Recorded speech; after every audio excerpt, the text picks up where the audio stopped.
Bienvenue à tous, j'espère que vous vous portez bien. Donc, nouvelle vidéo dans laquelle on va corriger un exercice qui porte sur le dosage et qui traite le dosage du dioxyde de soufre par une solution de diode. Donc, on commence. Voilà l'énoncé de l'exercice. Donc, comme toujours, je vous conseille de mettre la vidéo en pause et puis y revenir pour consulter la correction. Donc ici, on dose une solution, d'accord, ou bien une boisson contenant le dioxyde de soufre de volume 25 ml par une solution de diode que l'on a noté S', de concentration C' égale à 1/128e mol par litre. Dans un premier temps, on vous demande d'établir les équations électroniques, les demi-équations électroniques des couples mis en jeu. Bien sûr, on vous a donné les couples correspondants. Donc, on commence les demi-équations. Donc, on commence par la réduction du diode. Pourquoi? Parce que d'après les couples donnés, le diode, bien sûr, il s'agit d'un oxydant. Donc, on va écrire l'équation qui constitue sa réduction. Donc, on commence par le diode, les deux flèches, et on écrit les voilà le réducteur conjugué de I2. Et bien sûr, il ne faut pas oublier d'équilibrer l'élément chimique. On a ici deux éléments de diode. Donc, aussi, à droite, on doit avoir deux éléments de diode. Et bien sûr, maintenant, on peut passer à la charge. Donc, on a ici deux charges négatives. Donc, ici, on doit avoir deux charges négatives également. Et je vous rappelle aussi que voilà, les électrons se placent toujours du côté de l'oxydant. Passons maintenant à l'oxydation du dioxyde de soufre. Donc bien sûr les ions, les molécules SO2 seront oxydées bien sûr par les molécules de diode. Voilà, on commence. On écrit tout d'abord les deux éléments de ce couple-là, séparés par les deux flèches. Il faut toujours commencer par les réactifs, d'accord? Parce qu'on aura ici une réaction entre SO2 et I2. C'est pour cette raison, il faut commencer par les réactifs. Dans les deux demi-équations, on va écrire les réactifs à gauche, c'est-à-dire I2 et SO2. Voilà, donc ici, on va équilibrer les atomes d'oxygène. Bien sûr, on a deux atomes d'oxygène ici, on a 4 ici, donc il nous faut 2. Donc on va ajouter 2 molécules d'eau, d'accord, et par conséquent il faut équilibrer les éléments d'hydrogène. Donc puisque le milieu est acidifié par les gouttelettes d'acide sulfurique qu'on a ajouté, donc il y a les protons H+ dans le milieu qu'on peut utiliser pour équilibrer bien sûr cette équation. Donc on va ajouter combien? 2 fois 2 ça fait 4 protons H+. Et voilà, maintenant il nous reste à équilibrer la charge électrique. Donc ici on a 0 charge dans la partie des réactifs, et dans la partie des produits on a deux charges négatives et 4 charges positives. Donc en faisant la somme, on va avoir 2 charges positives au total. Et bien sûr, pour avoir 0, comme ici, donc il faut ajouter tout simplement 2 électrons. Donc, comme ça, on a 0 charge ici et 0 charge ici. Voilà, donc la deuxième question, la déduction de l'équation bilan. Il suffit tout simplement d'effectuer la somme de ces deux équations. Voilà, donc avant de faire la somme, il faut s'assurer que le nombre de charges, bien le nombre d'électrons sont les mêmes. Donc ici on a 2 électrons et ici on a 2 électrons, donc on va simplifier tout simplement et après on va additionner les deux équations. Donc on a SO2 plus I2 plus 2H2O. On remplace les deux flèches par une seule flèche, donc SO4 plus 2I- plus 4H+. Et voilà l'équation du dosage en question. La question suivante, c'est indiquer de manière précise comment l'expérimentateur repère l'équivalence, c'est-à-dire comment on peut repérer l'équivalence. Donc je vous rappelle que dans le cours, vous avez vu une méthode par conductimétrie et une méthode colorimétrique, d'accord? Donc dans cet exercice, on traite la méthode colorimétrique. Pourquoi? Parce qu'on a ici une indication qui est très importante, c'est que le diode est de couleur brune, d'accord? Et tous les autres constituants sont incolores. Donc ça, c'est une indication qui est très importante, qui va nous être très utile, voilà, pour repérer l'équivalence. Donc les molécules de diode, comme d'après l'énoncé, sont de couleur brune, et les autres constituants sont incolores. Donc voilà le montage expérimental tout d'abord. Donc dans la burette, on aura le réactif titrant, bien la solution titrante qui est la solution de diode, et dans le bécher, on aura la solution de dioxyde de soufre, d'accord? Et voilà mes solutions là. Donc voilà la couleur brune de diode, et voilà la solution de dioxyde de soufre qui est incolore, d'accord? Et ce trait là représente le niveau, d'accord, de la solution.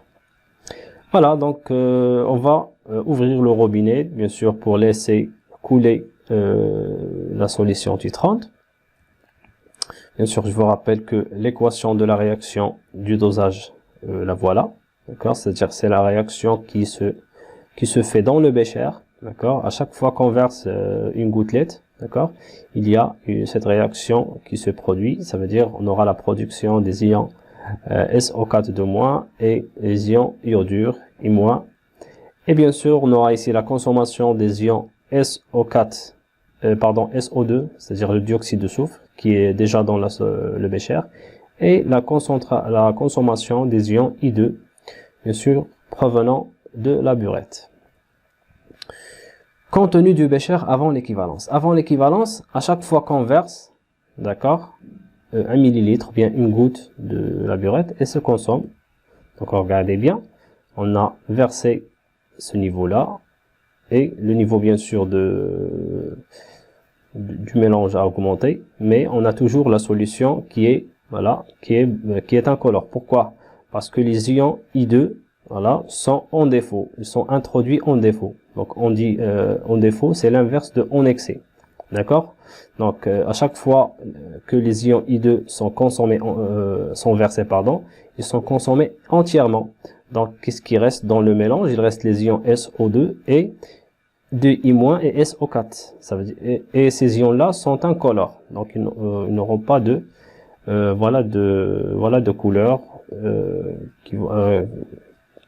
couleur voilà, qui va influencer ou bien qui va impacter voilà, la coloration du mélange. En continuant de verser, voilà, toujours, je continue de verser, voilà, donc toujours, voilà le niveau que je vais verser, voilà le niveau du mélange. On constate que, voilà, avant l'équivalence, le diode est le réactif limitant, d'accord, parce que à chaque fois qu'il est versé, il est consommé, et SO2, c'est le réactif en excès. Donc dans le bécher, qu'est-ce qu'il y a? Donc on a dit qu'il y a le dioxyde de soufre, d'accord, les ions I- et bien sûr les ions de sulfate aussi, d'accord. Et bien sûr, il ne faut pas oublier les molécules d'H2O et les protons H+, bien sûr, qui existent, qui vont exister tout au long de cette réaction parce qu'ils ont mis en excès, d'accord. Et bien sûr, la couleur de la solution contenue dans le bécher est incolore, d'accord. Donc ça, c'est avant d'atteindre l'équivalence ou bien l'état d'équivalence. Et si je continue le versement, je vais continuer à un certain point. Qu'est-ce qui se passe? Donc on constate qu'il y a bien le mélange réactionnel est coloré un petit peu d'une couleur brune qui est très claire, d'accord. Ça veut dire qu'on a ici déjà voilà les molécules de diode, d'accord, et les ions et les molécules SO2 sont totalement consommées, d'accord. Donc ici, attention, on a dépassé l'équivalence, d'accord, parce que à l'équivalence, on ne doit pas avoir ni les molécules SO2 et ni les molécules I2. Donc le mélange doit être stoichiométrique, on ne doit pas avoir aucun des réactifs. Donc qu'est-ce qu'il faut faire? Il faut recommencer, d'accord, dès le début, d'accord, et se rappeler du dernier volume qu'on a versé, d'accord, et voilà, continuer de verser gouttelette par gouttelette, d'accord, jusqu'à voilà, approcher avec une bonne approximation à l'état d'équivalence. Donc voilà, après on peut repérer l'équivalence en lisant sur la burette, donc qui est 6,2 bien sûr millilitres. Donc ça c'est une donnée de l'exercice. Et à l'équivalence, donc on dit que I2 est introduit dans les proportions stoichiométriques, voilà, par rapport aux molécules SO4. Bien sûr, donc ces deux espèces sont complètement consommées. Bien sûr, on parle d'un mélange stoichiométrique. Et les constituants, bien sûr, du Bécher, ils sont tout simplement SO4, ça veut dire les ions sulfate, et I2, les ions iodures, sans oublier bien sûr H2O et H+. Et bien sûr, la couleur de la solution est, bien sûr, est incolore. Elle ne possède aucune couleur. Pourquoi? Parce que déjà, elle ne contient pas I2, d'accord? Parce que I2 il a une coloration brune. Donc, s'il existe dans la solution, on aura une coloration brune. Et SO4 n'a pas de coloration. Mais le mélange contient seulement les ions SO4- et les ions iodures. Donc, ces deux derniers qui n'ont pas de couleur. Donc, la solution sera incolore. Donc, après l'équivalence, si on continue de verser, donc on va avoir I2 qui est introduit en excès.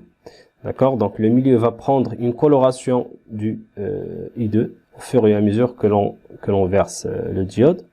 D'accord, donc bien sûr les ions, les molécules de dioxyde de soufre, voilà, il ne reste plus dans le milieu. D'accord, et I2 continue de s'accumuler dans le mélange réactionnel. Donc voilà, je continue le versement. Voilà, je continue. Donc voilà, comme vous constatez, il y a les molécules de I2 qui s'accumulent dans le mélange.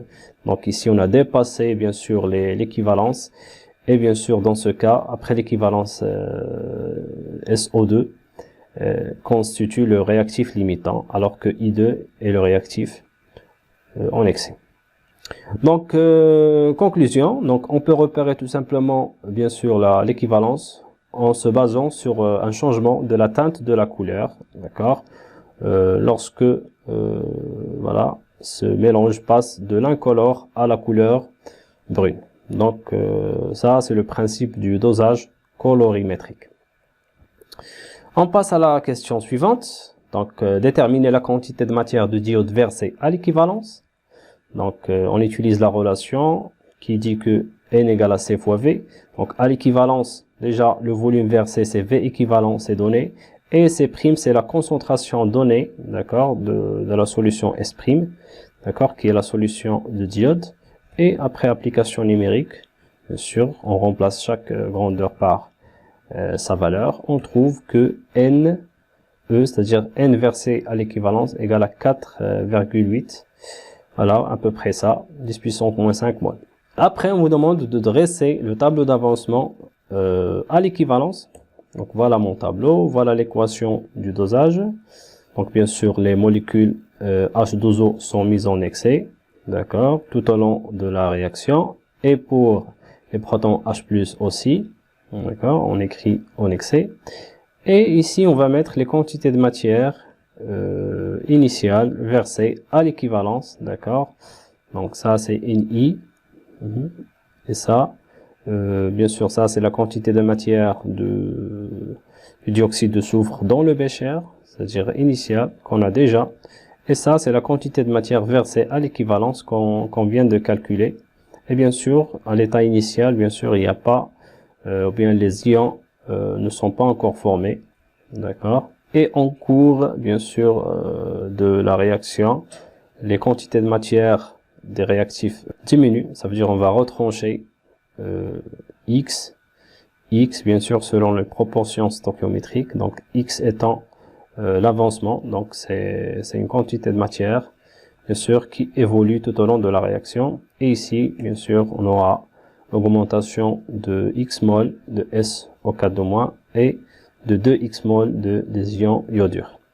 Donc la même chose pour l'état final, on remplace seulement x par x max, d'accord. Et je vous rappelle ici que à l'état final, donc c'est-à-dire à l'équilibre, les deux réactifs sont limitants, ça veut dire on aura ici 0. Les deux quantités de matière finale des deux réactifs vont valoir 0. Donc voilà le tableau d'avancement. Donc la sixième question, on vous demande de déterminer la concentration en dioxyde de soufre dans la boisson dosée. Donc d'après le tableau d'avancement, on a ça. Et voilà, 4,8 10 puissance moins 5 moins x max égale à 0. D'accord, donc on a utilisé la dernière ligne du tableau d'avancement. Donc on cherche x max dans les deux égalités. Donc on trouve que Ni de SO2 égale à x max et x max égale à cette valeur là. Ça veut dire que Ni, bien la quantité de matière initiale du dioxyde de soufre égale à 4,8 bien sûr 10 puissance moins 5. Puisqu'on a calculé la quantité de matière initiale du dioxyde de soufre, d'accord, on peut calculer la concentration en dioxyde de soufre dans la boisson. Donc il suffit tout simplement de diviser ça par le volume prélevé qui est de 25 ml. Donc on rappelle que la concentration égale à la quantité de matière sur le volume.